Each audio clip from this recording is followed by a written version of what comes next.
After natin makagawa ng list of activities, we can now define the durations. Again, pwede nyo ulit gamitin yung working file na ginagamit natin from previous lessons. In Primavera, madali lang mag-change ng duration. You can simply select the duration of that activity and i-type mo lang yung reasonable duration ng activity na yun. Let's try again on this activity. Based on our working file, this is 2 days. So, select mo lang yung duration ng activity na yun, then type 2. By default, naka-days yung mga duration dito. So, any number na ilalagay mo dito will be number of days. Let's try again on this activity. Click nyo lang yung duration ng activity na yun, then type the duration. Now, let me just type the duration of the other activities. Kaya lang natin yung mga duration na nasa working file natin. Now, may mga case na pare-pare yung duration ng activity. For example, let's say itong mga activity na to, pare-parehas 10 days yung duration. Pwede natin i-type manually yung 10 days on each activity or gamitin natin yung fill down. Make sure lang na selected yung activity na paggagayahan mo ng duration, tapos select nyo lang yung iba pang activity na 10 days din yung duration. Make sure yung cursor nyo is nasa duration, then right-click and then fill down. Ang gagawin ng Primavera, kopyahin niya yung duration ng unang selected activity, then i-apply niya sa the rest of the activity. Again, try ulit natin dito. Gawin natin itong 7 days. Make sure na selected yung activity na paggagayahan nyo, then select the other activities. Right-click sa duration, and then fill down. Now, gusto ko siya ibalik sa dating duration. So, pwede kayo mag-undo sa Primavera. Press nyo lang yung Ctrl-Z para bumalik siya sa original duration.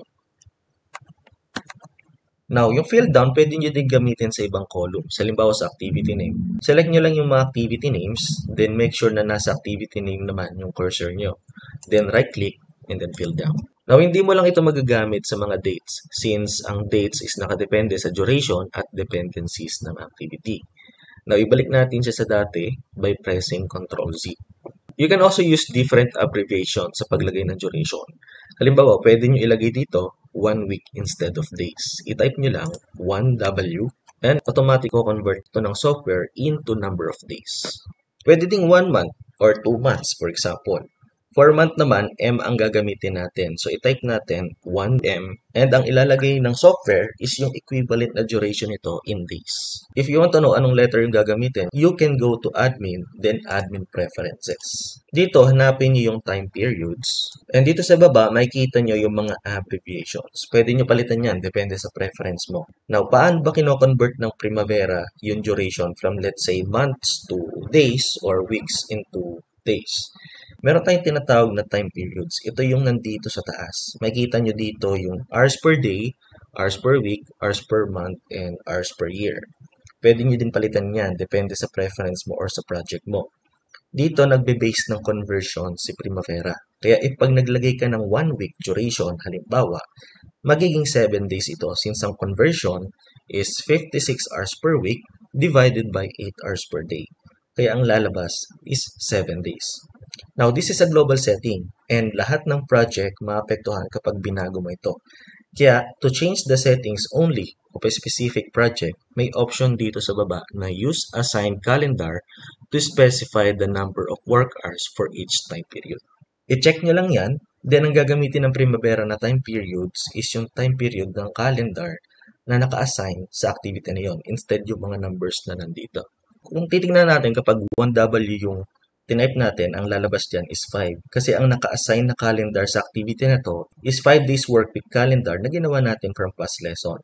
If titignan natin yung calendar na yon, makikita nyo yung time periods, 8 hours per day, then 40 hours per week. Kaya pag naglagay ka ng 1W sa duration, ang ilalagay ng Primavera is 5 days.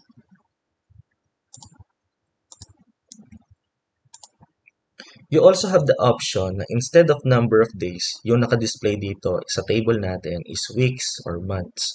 Punta lang kayo sa Edit, then User Preferences. Sa time units, hanapin nyo yung durations for month. Pwede kayo mag-select dito ng weeks, months, and years, and even hours. Pwede mo din i-check itong box na to for the duration label. So, lalagyan niya ng letter after ng duration. Again, yung letters na lalabas dyan is based dun sa abbreviations na pinakita ko kanina sa Admin Preferences. Okay, let's return it to days kasi mas ma-appreciate natin yung schedule natin if naka-number of days ito. Ibalik din natin yung duration ng ibang activity para same sila ng duration dun sa working file natin. Now, like activity type, meron ding iba't ibang duration types. Makikita nyo din yan dito sa General tab, then duration types. Meron tayong apat. That's fixed duration in units, fixed duration in units per time, fixed units, and fixed units per time. Each of these types has different effect sa duration. Pero magiging significant lang ito if may resources kang naka-assign sa activity na yon. Otherwise, wala itong magiging effect sa schedule natin and you can use any of these types.